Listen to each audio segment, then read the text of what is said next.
A truly horrific attack. I'm now joined by Avi Mayer, Managing Director of Communications for the American Jewish Committee. He took part in yesterday's meeting at the Knesset, a memorial for the Tree of Life shooting, where he also presented statistics of a new report by the AJC. Thank you for joining us. Thank you for having me. Now, let's start with the Pittsburgh anniversary. I understand the meeting was with both Israeli officials, including Isaac Herzog, and remotely with heads of U.S. Jewish organizations and local institutions. What was the main takeaway from that commemoration? How are U.S. Jews, and Israelis, by the way, remembering this attack 2 years later? 2 years later, excuse me. Well, look, it was an important meeting. I was very pleased to see members of Knesset from several different parties in the room to commemorate this horrific anniversary.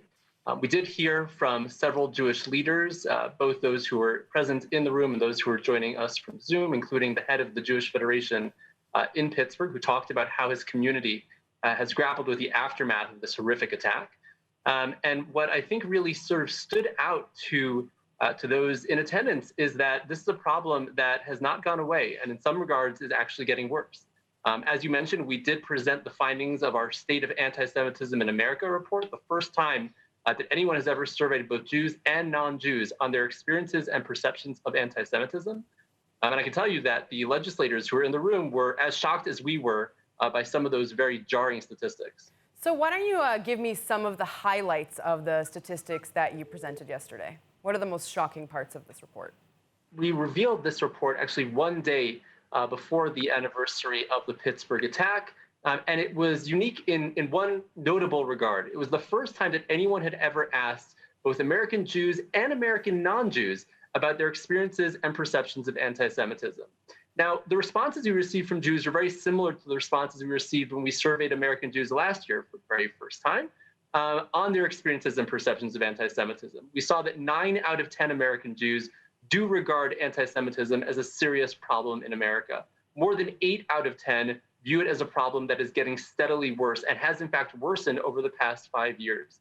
We see about a quarter, 24% of American Jews saying that over the past 2 years, they've taken steps to conceal their Jewishness in public out of fear for their safety as Jews. But what really stood out to us, and I think to the legislators in the room yesterday, were the responses that we received from non-Jews. We asked, first of all, whether people knew what anti-Semitism was. And shockingly, almost half of all Americans said that they did not know what anti-Semitism was. Wow, half. 25%, truly shocking, absolutely.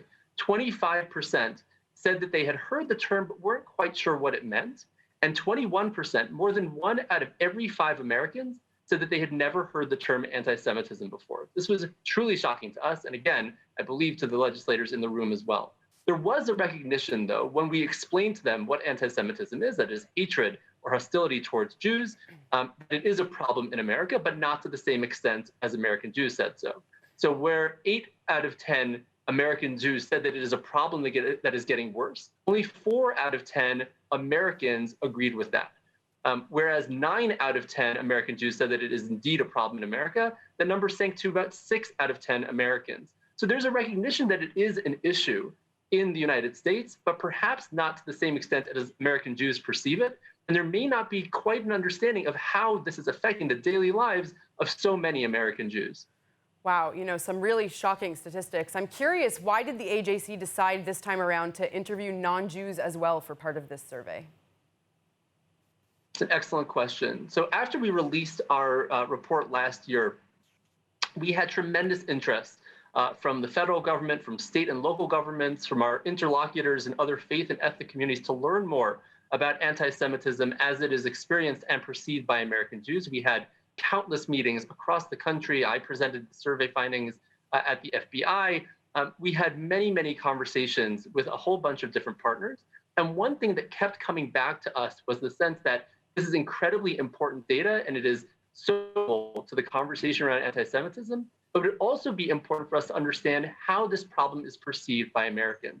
Because at the end of the day, we have no greater allies in the fight against anti-Semitism and efforts to combat it than other Americans of all faiths and all backgrounds. And so that is what we tried to do in this conversation, in this report, to really sort of see how Americans of all stripes understand anti-Semitism, how they perceive it, and how we can narrow the gaps that might exist between American Jews and the rest of the general public.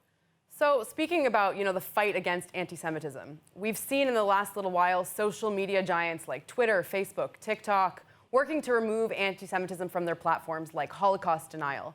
Is this a win in the fight against anti-Semitism? How much work is there still left to do? So we at HAC have been privileged to engage with social media companies for a while now. And we were very pleased to see this decision announced by Facebook just 2 weeks ago that they would be removing all Holocaust denial and distortion from their platform. This is a direct result of our engagement with Facebook for quite a few years now. We were, of course, pleased to see Twitter make a similar announcement right afterwards. This, as you say, is an ongoing conversation. Holocaust denial and distortion are one piece of the intricate array of anti-Semitic propaganda that exists on social media. And so we'll be engaging those companies in conversations on a whole host of other issues as well to ensure that social media, which is such an important part of our lives, is also a safe space for Jews, no matter their background and no matter their views. All right, well, it is an ongoing battle. Avi Mayer, thank you so much for joining us. Thank you for having me.